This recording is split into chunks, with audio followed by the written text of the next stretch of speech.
Welcome to the Battle of the Books Quiz Center study session on the book Starfish by Lisa Fipps.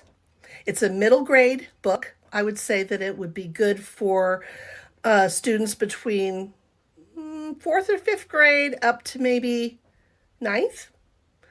It's a big range. I know. I enjoyed it. It may be a book that some of you also can relate to. I certainly did. Growing up, and even now, just dealing with weight and society's and family's perceptions of my weight and my own perception of my weight. And, I've been a human yo-yo all my life. You can also see that I'm having fun with Snapchat. So just warning, I'm going to be playing with some different filters because I found a whole bunch of filters with starfish on them, which I think is fun, which is why I was an elementary school teacher, because I like to do silly things. Also, public service announcement. Some of you may have seen my post. I have been so sick for the past 3 weeks. Flu, cold, I don't know. There was no cure. But it's because I flew from Los Angeles International Airport home to Portland, Oregon, and I didn't think about being careful at all. I didn't wear a mask. I didn't wear gloves. I washed my hands after I used the bathroom, and that was about it. And I have never been so sick in my life. So, protect yourselves. Be careful, especially in airports. And there you go. Okay, on with the study session. The main character of Splash is her full name is Eliana Elizabeth Montgomery. They only actually say her full name once. Her parents call her Ellie or Elle, but most other people call her Splash, which was started by her older sister, Anais, when Eliana was only 5 years old. On her 5th birthday, they had an underwater theme for her birthday party, and she did a cannonball and splashed into the pool, got everybody wet, and from then on, everybody called her Splash, started by Anais, which hurt her feelings because Eliana was larger than most other kids.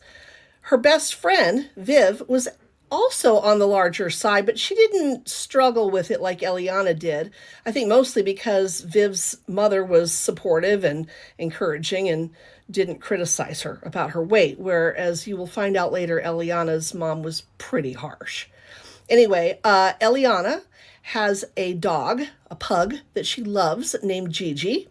And Viv has a black and white cat named Oreo. And they are great friends, but sadly, Viv's mother catches Viv's father cheating, and so they are going to move away from Texas to Indiana. So that's going to make it hard for Eliana and Viv and their friendship, which does survive, but still, long distance. In spite of Anais being the one to give Ellie the mean nickname, she wasn't really mean to her sister on a regular basis. She didn't pay much attention to her. She was a senior in high school. Ellie's older brother, 16-year-old Liam, is mean. He's just a mean guy. He's a junior in high school, and he teased and bullied Ellie a lot because of her weight. Really, the only place that Ellie feels comfortable is in the pool. When she's in the pool, she feels weightless. She feels like she can spread out like a starfish and take all the room she needs. In contrast to her fat girl rules that she makes for herself, which basically are about staying as small as possible, not attracting any attention to herself, not making loud noises or making herself be heard. She pretty much tries to shrink herself and stay unnoticed. And that's part of her fat girl rules. But in the pool, she can just stretch out like a starfish and be herself. One day, Ellie and Viv were in the swimming pool, And this is before Viv and her mom moved away, but they were going to be moving. So they're in the swimming pool and they're playing music by a Latino band, Diez Divertidas. And a new girl and her family has moved in on the other side of the wall from Ellie's family. Her name is Catalina Rodriguez, and she loves this music. And so that's what gets her attention. And she has a trampoline. So what Viv and Ellie see is Catalina's head popping up, up, up on the trampoline, and her looking over the wall and seeing them and going, I hear Diez Divertidas. Woo! Catalina loves music. She writes music. She plays guitar. She loves the Latin music festival, especially Selena, makes her go wild. At first, Ellie is nervous about meeting and making friends with Catalina because she assumes that Catalina is going to treat her like everybody else, which is mean and bullying her and teasing her about her weight. But that does not happen with Catalina at all. And that's good timing because her best friend, Viv, is moving away. So it's a good thing that she already is starting to make friends with Catalina.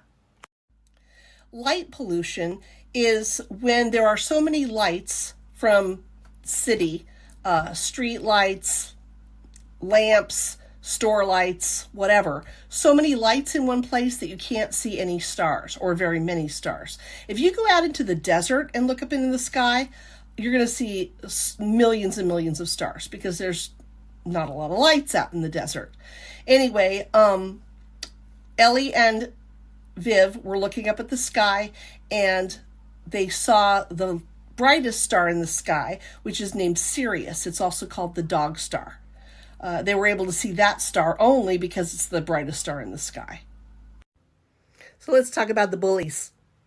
School is not a comfortable place for Ellie. She's got 3 main enemies that bug her a lot. Enemy number 1 is a girl named Marissa. Enemy number 2 is Marissa's friend Courtney.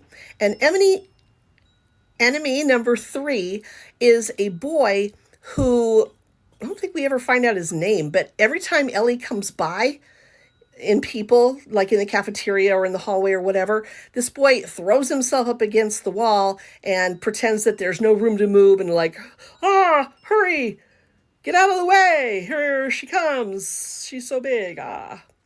So that's how it is for Ellie at her school.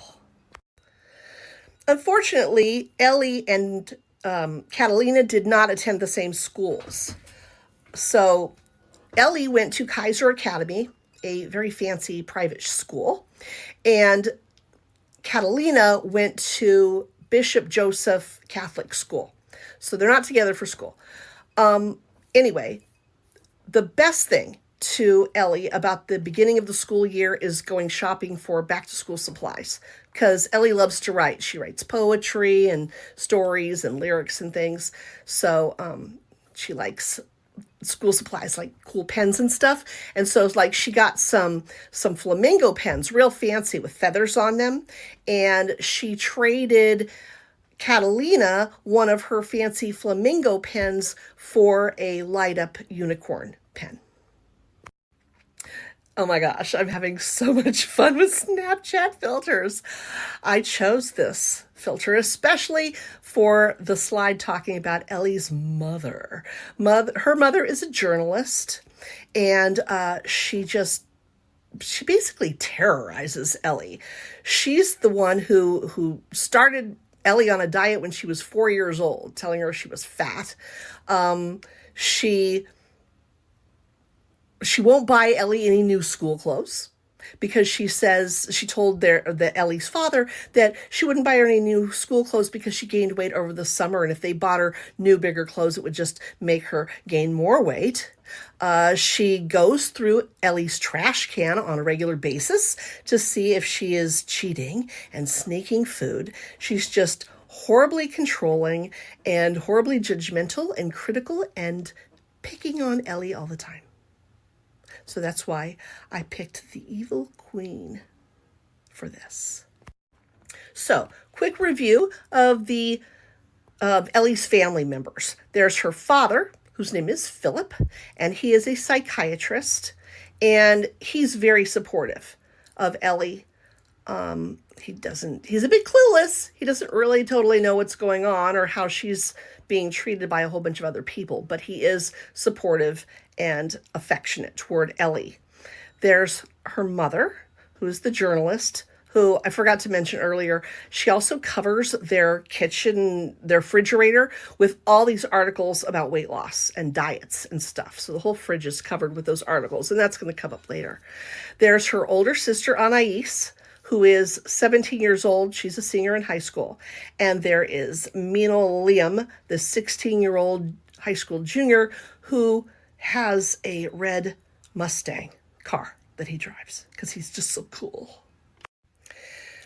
Ellie's feeling kind of bad about herself.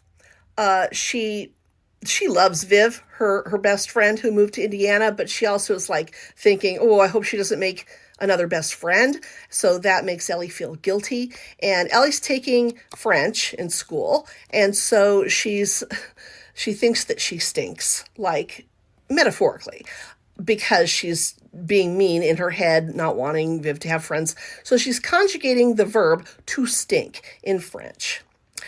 I don't speak French. Hablo español. I also speak Russian a little bit. Я понимаю по-русски, не очень хорошо. But I don't speak French. So I've got my Google Translate right here so that you can hear how to say to stink in French. So here it is. Listen up. Pooey. Pooey.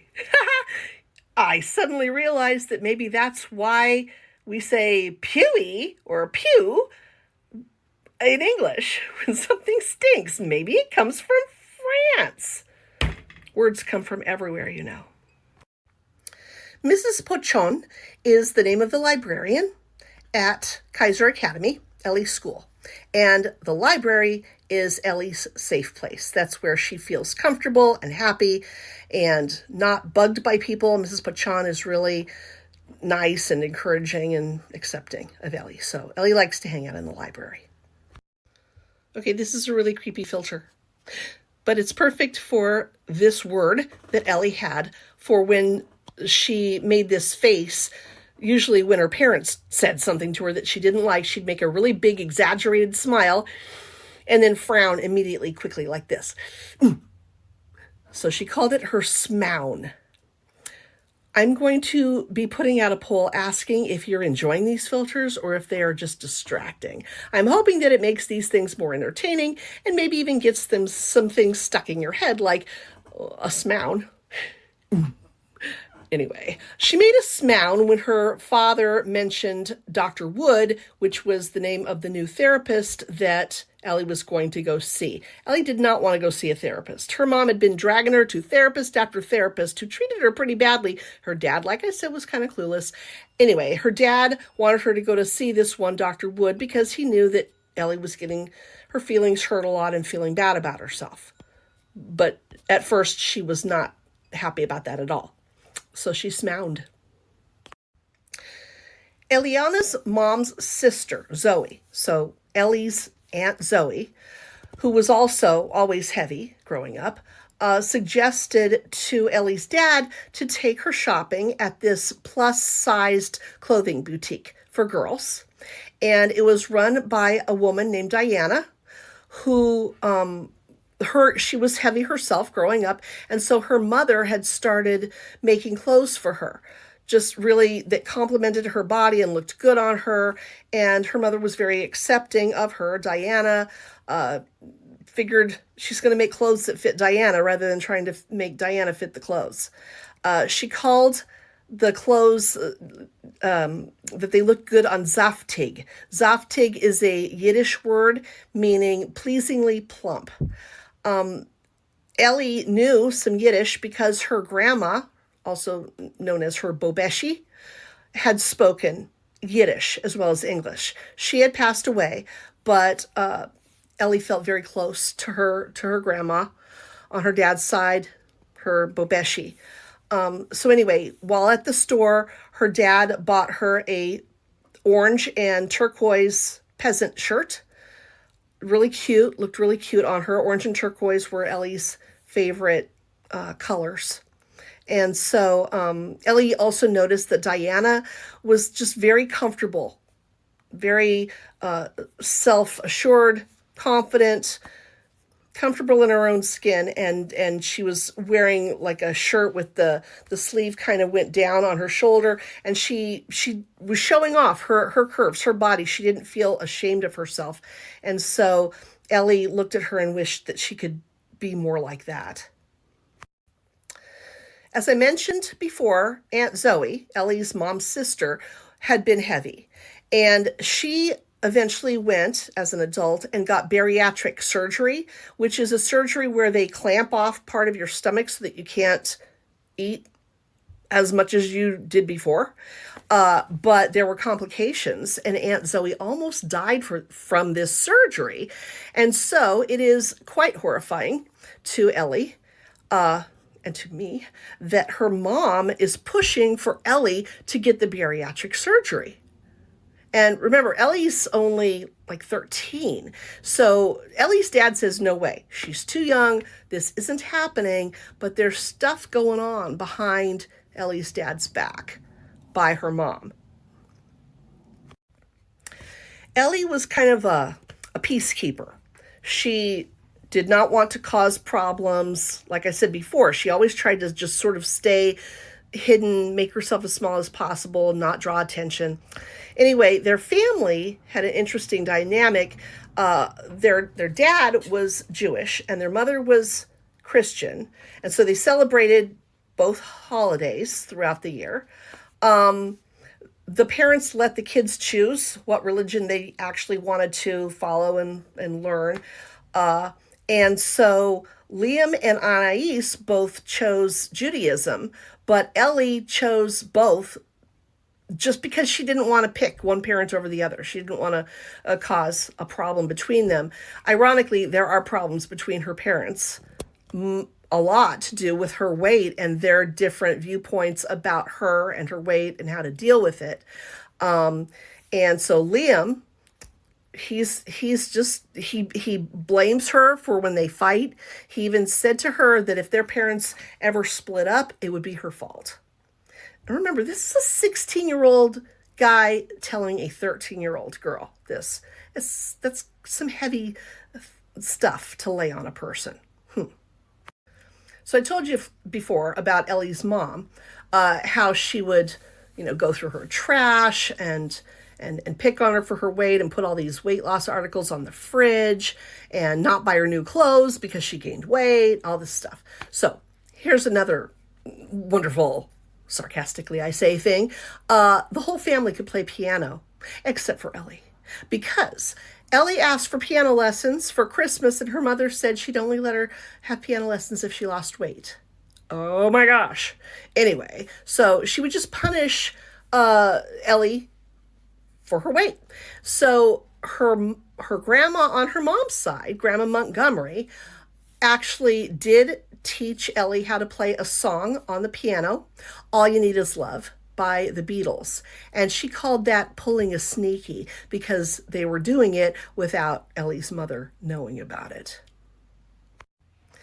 Ellie's Grandma Montgomery, the one who taught her the song on the piano, said to her, no matter what you say or do, always embrace what makes you you. So it sounds like her grandma understood and accepted her way more than her own mother did. Dr. Wood ended up being very cool also. Dr. Wood had a border collie, and Ellie could relate to that because, she realizes Dr. Wood's a pet, an animal person. Ellie really loves animals, all animals, but she really loves her dog Gigi, and she told Dr. Wood that she got Gigi from an animal shelter, and she told Dr. Wood that she loves animals and dogs because they listen. She feels that animals listen and they're not critical and they don't judge you. So that's why Ellie feels a special bond with animals and especially her dog Gigi. Ellie's mother again. Ellie's mother put her on her first diet when she was 4 years old with the words, "You are fat." She put her on a grapefruit diet which gave Ellie mouth sores, and because there's a lot of citric acid in grapefruit, so that made her mouth sore. And then she tried putting her on a high fiber diet, and that gave Ellie hemorrhoids. Okay, let's talk about the Rodriguez family. Catalina's the one that made friends with Ellie. Her father is named Eduardo. Her mother's name is Sonia. And Catalina is the baby of the family. She's got 3 older siblings. She's got 2 sisters. One is Natalia, and the other one is Isabella, who they call Izzy. And she's got an older brother named Javier. All of them treat Ellie very well. They're really nice to her, very accepting. No problem, no teasing with her weight. I think that there is some empathy that they may have that a lot of other people don't have. And that is that, as Catalina puts it, because they are Mexican Americans living in Texas, which is right on the border between the United States and Mexico, a lot of people call them illegal aliens, and they just assume that they're undocumented, and they put up with a lot of prejudice, a lot of bigotry. So anyway, like when they're in a grocery store, Catalina defended Ellie against a woman who was just really rude, like, oh, you eat too much. And Catalina stood up for Ellie and said, well, you need to learn some manners. So Ellie realized that Catalina's family, although they were not dealing with people being mean to them because of their weight, they often had to deal with people being mean to them because of their ethnicity. One day, Liam was supposed to be giving Ellie a ride home from school, but he wanted to take a girl to the mall. So he offered Ellie $20 to take the bus instead. The problem was Ellie was not supposed to be taking public transportation by herself until she was 13. Anyway, she did it. She took his $20, either because she wanted the money or she wanted to please Liam because he was always so mean to her. I don't know. Anyway, while she was riding on the bus, there were some teenage girls making fun of her, teasing her for her weight. And then this woman pinched her cheek and called her chubby. So, of course, she got upset. And when the bus stopped at the next stop, she got off. When she got off, she happened to run into her friend Catalina and her brother, Catalina's brother, Javier. They're talking, and all of a sudden, there's tornado sirens. They live in Texas, in an area where there are often tornadoes. And so when there's sirens going off, people are supposed to take shelter. So they did that. They ran into a store to take shelter. There was no tornado, but still it made Ellie late getting home. She told her parents what happened. She got in trouble. Her dad took away her phone. He said that Liam was going to be in trouble too, but we never find out what happens to Liam. On another day, Ellie's in her English class, and she takes out a notebook she thought was hers, but it ends up being Liam's notebook journal that Ellie figures her mother accidentally stuck Liam's journal into Ellie's backpack. Personally, I wouldn't put it past her mother to have done it on purpose. It never says that, but I wouldn't put it past her. Anyway, the book, the journal of Liam's, is just full of his complaining about having a fat sister. He wishes that she wasn't his sister. He never gets to have any fun. He can't go on rides at amusement parks because she's too big to fit in them, and he's just so embarrassed to be seen with her. And so this just breaks Ellie's heart. And so when she got home, she went out into their backyard where they have a chimenea, which is kind of like, how do I explain it? Look at the picture. It's like a ceramic fireplace for outside.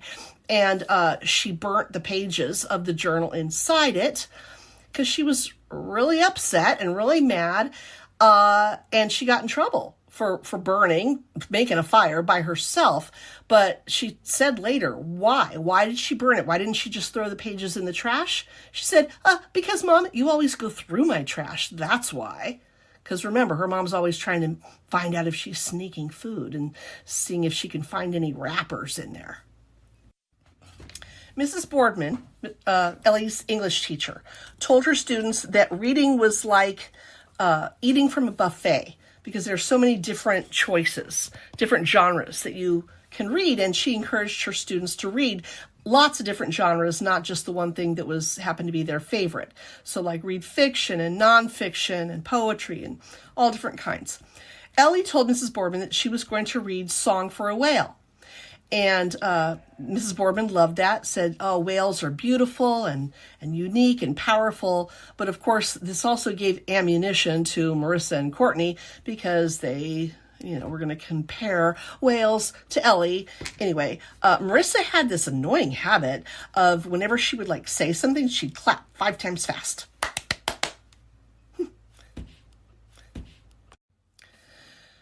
Ellie's family, her mom and dad, her brother Liam, and her sister Anais, they all went on a family road trip up north, up through New England, through New Hampshire and Vermont and New York, and up to the north part of New York where Niagara Falls is. Niagara Falls is between Canada and the United States on the New York line.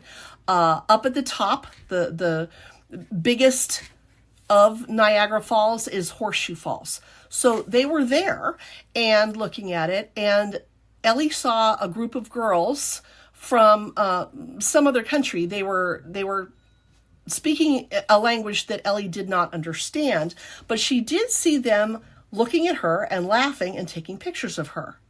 So anyway, she asked if she could take their picture, and they said, oh, yes, sure. And so they gave her their phone to take their picture. And when she did, she sneakily took out the memory card and threw it into Niagara Falls. She did end up feeling guilty about that later because Ellie's a nice girl. But yeah, that's what she did. And so later when she told Dr. Wood about it, Dr. Wood said to feel better about it or to get this off her chest, to write a letter to the girl. Of course, the girl would not get it, but just sort of to express herself and to confront the girl and tell the girl how they were making her feel. After the New England road trip, back at school again, Ellie was in math class, in Mr. Harrington's math class, and she sat down in her chair, in her desk, and the whole thing just collapsed. And she fell onto the floor, and she was hurt and embarrassed and was crying, and it was horrible. And it turns out that Courtney had loosened or taken off all the nuts on the bolts. So she rigged it so that it would collapse when anyone sat in it. She knew it would be Ellie. When she talked to Mr. Harrington, when Ellie did talk to the teacher about it, she noticed that he had a picture of his daughter on his desk and that his own daughter was heavy like her. And when he told Ellie that she should just ignore these people and not let them make her upset, she said that she hoped that he never said that to his own daughter because she deserved better. So Ellie's whole family found out about the collapsing chair and desk incident in math class because Liam was friends with Marissa's brother. So Liam announced what happened to the whole family at dinner time, and of course he was just teasing Ellie about it. Ellie's dad got mad, called the school, and that made Courtney and Marissa completely ignore her, but it didn't really help much at all. Anyway, now Anais, Ellie's older sister, she was now starting to get the idea of everything that Ellie had been going through and feeling bad about it. So one night she went up to Ellie's room and sat down on her bed, and Ellie's like, what do you want? Because she assumes the worst. And Anais apologized for being a bad sister, for not standing up and defending Ellie against Liam and their mother. But then Ellie pointed out to Anais that it was actually her fault that everybody called her Splash, and that Anais had not called her real name ever since then, ever since she was 5 years old, and now she was going to be turning 13 and always called her Splash. And so Anais really felt bad and started crying and, just realized how she had been a part of it and not being good to Ellie. So especially after she saw the bruises on Ellie's body and realized that she really did get hurt, it made her feel really bad. So this kind of was a new start for Ellie and her sister. And the comparison was made to like an oyster forming a pearl inside it. A pearl is a beautiful and precious thing that actually starts from a piece of sand being inside the oyster and irritating it. So the sand builds up more and more, or the oyster builds up more and more around the piece of sand, and it's mother of pearl that's going around it until it becomes this beautiful thing. So it was kind of this incident with Ellie falling that, brought Anais to her and them talking and maybe forming a different kind of relationship than they ever had before. In history class, Ellie did a report on how society's ideals of beauty have changed over the years. If you actually do look back at artwork from ancient times, ancient Greece, Renaissance, Baroque artwork, a lot of the sculptures and paintings show overweight people, or I guess it wasn't overweight to them at the time, right? But they show heavy people, people that are now considered obese, were seen to be beautiful, and it was actually preferred at the time. So that was what Ellie did her report about, as showing how society's ideas have changed about what is beauty and what does it look like. At one of her therapy appointments, Dr. Wood had Ellie shake a bottle of pop. Actually do that and let her make a mess. Shake the bottle of pop and then open it so that it sprayed everywhere because it was carbonated, to illustrate what it's like when you try to hold anger in for a long time. When it finally does get released, whatever triggers it, and it gets released, it makes a big mess. So Dr. Wood was trying to encourage Ellie to stand up for herself and confront her bullies. At the same time, when Ellie stood up to Marissa and Courtney and did it by attacking them and insulting them, it made her feel horrible because Ellie's a nice person. It's not who she is. And so Dr. Wood was teaching her how to stand up to and confront her bullies and be assertive and say, you cannot treat me this way, without actually attacking them, which just made her feel worse. The librarian, Mrs. Pochon, asked Ellie to volunteer to work as an assistant in the library, and then she could eat lunch in the library. This made Ellie feel really good because the library was her safe place, and if she could eat in the library, she wouldn't have to deal with people bullying her in the cafeteria. So that was awesome. But then, and so one of her jobs was setting up a display to showcase the new releases, the new books that had come into the library. So she was getting ready to do this, and then she found out that she was being teamed up with the kid that she considered enemy number 3. That boy who would always throw himself up against the wall and go, oh no, watch out, here she comes, she's so huge. That's who she got teamed up with. And so she wasn't real thrilled about that.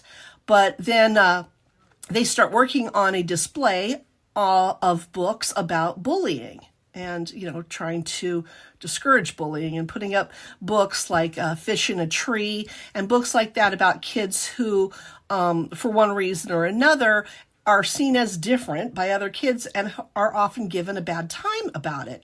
So anyway, the boy is talking to Ellie, and she notices in his artwork he uses a lot of really strong colors like red and purple and black to express his anger and his hurt.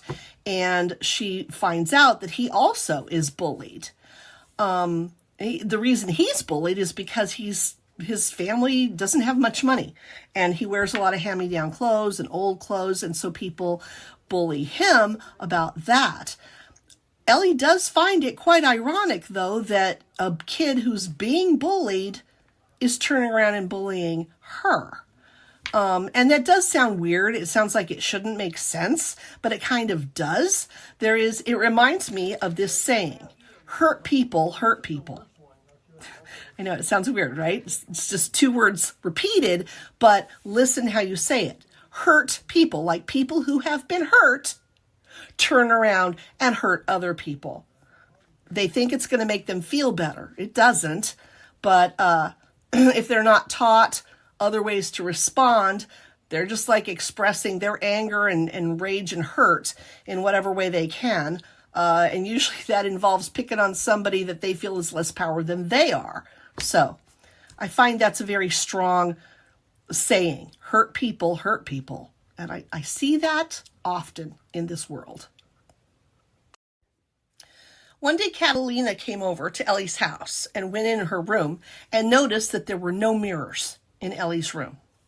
Well, it turns out that Ellie had stopped looking in mirrors ever a long time ago, since the day that her mother made her stand in front of a full-length mirror while she pointed out Ellie's imperfections, her stretch marks, her fat rolls, her cellulite, which is where it's kind of bumpy looking skin, and just said, you should be ashamed of yourself. Aren't you ashamed of yourself? So ever since that day, she was pretty traumatized, obviously. She never looked in mirrors again.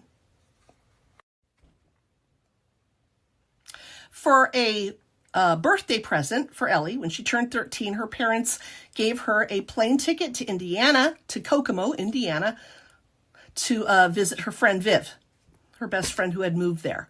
So she was going to get to spend the whole Thanksgiving break with Viv. And she did, and they had a wonderful time. They watched the movie with Bill Murray called Groundhog Day, and they built a snowwoman. They built a snow woman that was all bumpy and imperfect, as a woman should be. And so they had a great time. And also, Ellie noticed that in Viv's house, on their fridge, there were notes all over it, just like there were little notes and things all over her fridge at home, except that at home, Ellie's fridge was covered with diet articles and losing weight articles and stuff like that. Whereas at Viv's house, it was just full of nice, sweet little notes that she and her mother wrote to each other. So, this is what Ellie really wanted, a mother who loved and accepted her for who she was. When Ellie got home from the Thanksgiving break that she spent with Viv, she took off all the articles from the fridge that her mom had put up about losing weight and replaced them with magazine and newspaper articles that she had found herself on how parents could actually be often their children's worst bullies, and how parents could hurt their children's self-image and self-esteem. So she started sending messages back to her mother. Another thing she did that got her in big trouble, but she felt pretty good about it, is she took her scale and threw it into the trash can. She didn't just throw it in there. She put it underneath the dog do. So if her mom wanted to get it out of there, she had to go through dog do. And the reason she did that was because her mom was always making her weigh herself. So when her mom said, we're going to weigh yourself, where's the scale? She's like, it's in the trash can. And of course her mom got mad and said she was grounded and everything. But Ellie was finally starting to learn, with Dr. Wood's help, to stand up to her for herself and stand up against her mom. So as I mentioned before, Ellie's family was Jewish on her father's side, Christian on her mother's side. So in December, their family celebrated both Hanukkah, which commemorates the miracle of the oil lasting for the Maccabees 8 days, there was not enough oil, so that was a miracle. And also Christmas, that commemorates the birth of Jesus Christ. So they celebrated both these holidays. In Ellie's head, she put them together and called it Chrismukkah. And so Ellie gave to Catalina, her friend, a leather-bound journal with music paper inside, because she knew that Catalina wrote songs.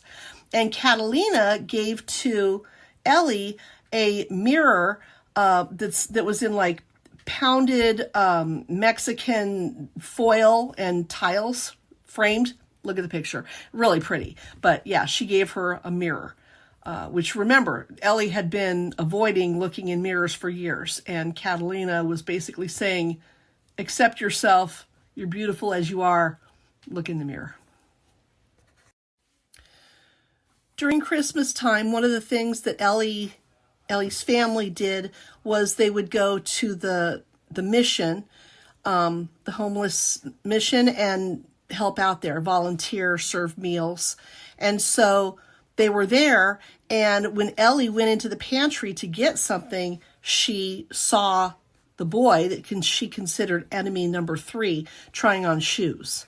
He didn't see her, but she saw him, and she just, realized that his life was not very good. Later on, when they got home, Ellie and her dad went outside and made s'mores in the chimenea, and she burned her fat girl rules, which shows that she was learning from Dr. Wood how to throw away all the negative thoughts that had been embedded into her mind through the years and replace them with true and positive thoughts about herself. So Ellie's mom goes behind Ellie's dad's back, doesn't tell him. And remember, he had said that no way was Ellie going to be getting bariatric surgery. She was too young. He wasn't going to allow it. But her mom took her to a bariatric surgeon's office. And when they went in and Ellie saw the guy, the surgeon, he had a big belly himself. And so she was like, well, who are you to be, talking about being overweight? And it was like, well, we're here to talk about you. And, so anyway, she was getting irritated by the whole thing, and her mom made the remark, Ellie, we're just trying to fix you. And so Ellie grabbed the scissors off the bariatric surgeon's desk, held it to her own stomach and said, let's just go ahead. Let's just cut off all the fat. Let's fix me. Let's fix me now. And he freaked out and said, you guys have to leave or I'm going to call security. And so they did. They left. Of course, Ellie's mom was really mad and they were fighting, and they got home and they were still yelling at each other. So then Ellie's dad heard and said, what's going on? And when he found out, he was just livid and apologized to Ellie. And then he and Ellie's mom went into their room and shut the door. And in Ellie's words, they had the biggest fight of their life. One day, Gigi, Ellie's pug, went missing. And then, a little bit later, Ellie received a note that said, I've got your dog. Come by yourself. Come alone. And it was from Marissa. So Ellie went to Marissa's house. Marissa opened the door. She and Courtney were there. Marissa was holding Gigi. And Courtney had a big whale-shaped cake. And they told Ellie that if she wanted Gigi back, she had to eat the whole cake herself. And she just said, no, I'm not going to do it. You're going to give me my cake back, but I'm not going to eat that. And then they're like, well, it's 2 against 1. And Courtney tried to shove the cake at Ellie. Ellie pushed it back and it went all over Courtney's face. And then all of a sudden, Anais, Catalina, and Javier, and Natalia and Isabella, all Catalina's siblings, and her own sister Anais showed up and said, it's not 2 against 1. It's a lot against you guys. And Catalina was recording the whole thing, so she got it on a recording on the phone, the cake going all over Courtney, which Ellie was tempted to post online, but then realized that if she did that, she'd be just as mean and nasty as the 2 of them were, and so she didn't. And so she got Gigi back, and I think that kind of ended Marissa and Courtney, at least outwardly, obviously bullying her, because she stood up to them finally. So at the end of the book, or toward the end of the book, Ellie has both of her parents, mom and dad, come to Dr. Wood's office so that Ellie can confront her mom and tell her how she feels. Dr. Wood, in a show of support, moved over by Ellie. So she was right next to Ellie, and her parents were directly across from her.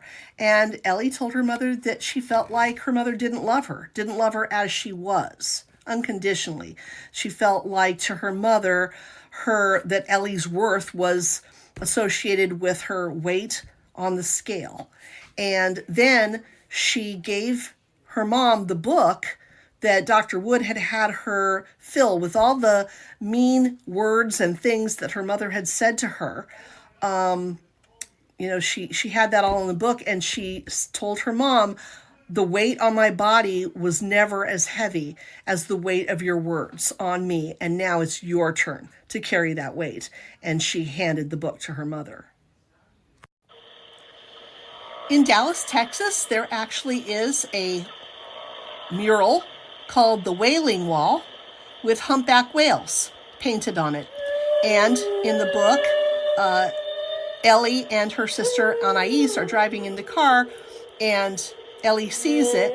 She had seen it before. She had just forgotten that it was there, and had Anais drive by again because she really loved it, and she realized how beautiful humpback whales are. They're big, they're strong, they're powerful, they're beautiful, and they sing pretty.